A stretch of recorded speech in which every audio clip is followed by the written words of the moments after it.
Bienvenue sur notre chaîne Webmaster Business.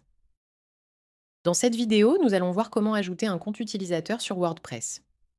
Cela peut être très utile lorsque l'on travaille à plusieurs sur un site web et que l'on ne veut pas donner toutes les permissions à tout le monde. L'objectif est de restreindre certains accès afin de garantir le bon fonctionnement du site. Par exemple, un web designer peut ajouter un compte avec le rôle gestionnaire de boutique pour son client, propriétaire du site. Cela permet de limiter l'accès à certains réglages du tableau de bord, surtout si le client n'est pas à l'aise techniquement. Ça évite les mauvaises manipulations, comme modifier un paramètre critique ou casser une partie du site. Commençons. On va d'abord aller sur le tableau de bord WordPress. Ensuite, on clique sur Compte, puis sur Ajouter un compte.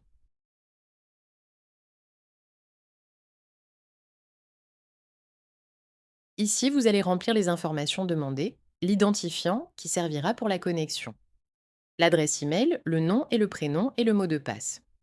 Le mot de passe a été proposé automatiquement, mais vous pouvez bien sûr le personnaliser. Ensuite, on sélectionne le rôle souhaité. Par exemple, le rôle gestionnaire de boutique, utile pour gérer WooCommerce sur un site e-commerce. Le rôle client, pour les utilisateurs qui ont acheté sur le site. Le rôle abonné, pour les utilisateurs qui se connectaient simplement au site.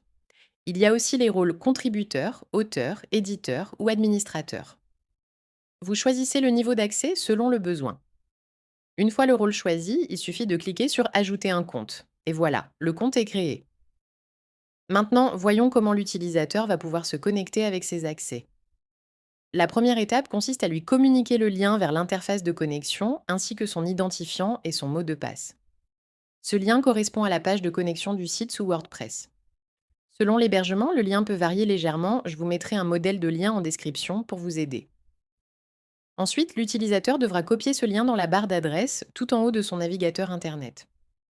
Une fois sur la page de connexion, il lui suffira d'entrer son identifiant, d'entrer son mot de passe et de cliquer sur Se connecter. Après la connexion, il arrivera directement sur le tableau de bord WordPress avec uniquement les accès que vous lui avez autorisés selon son rôle utilisateur.